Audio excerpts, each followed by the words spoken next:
Step one, vision match. Step two, now that we've established that this is something that we want to test out, how do we find our sweet spot within testing this in an organization?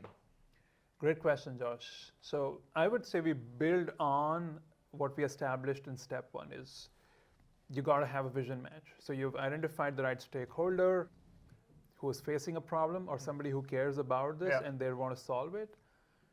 And then we're going to scope it out, right? So we should find an opportunity for the biggest bang for the buck. Okay. So that could come in different forms. Okay. You could look at some account segments. You could look at your business models. You could look at maybe some verticals. So there's different ways of skinning the cat, so to speak. Yeah.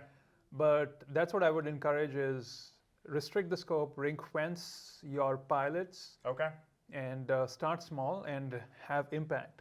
Now, do you recommend kind of walling it off in a tiny sandbox that you're okay if it doesn't work out well, testing it in your core segments? Or what is the sample set, or if I were to walk back from the example necessary in order to prove that case internally, how do you think about that?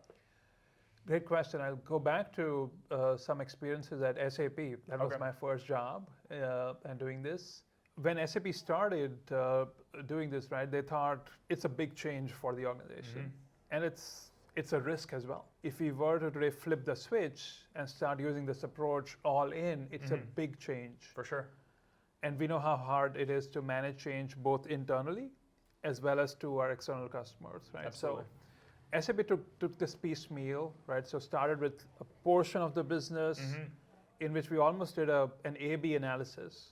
So we said, what if we try this and let's define certain parameters? Again, in step one, we said, let's define what success looks like. So let's define those success parameters and compare the set of accounts who have gone through this process versus those who have not. That's how I would ring fence it.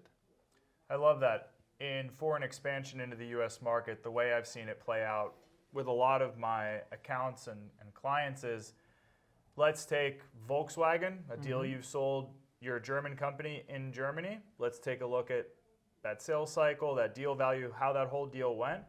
And then let's say we have Ford in a parallel sales cycle. Let's test value management here and let's compare the two. And that has typically been a very strong grounding example that helps foreign companies understand very quickly the difference that value management can make.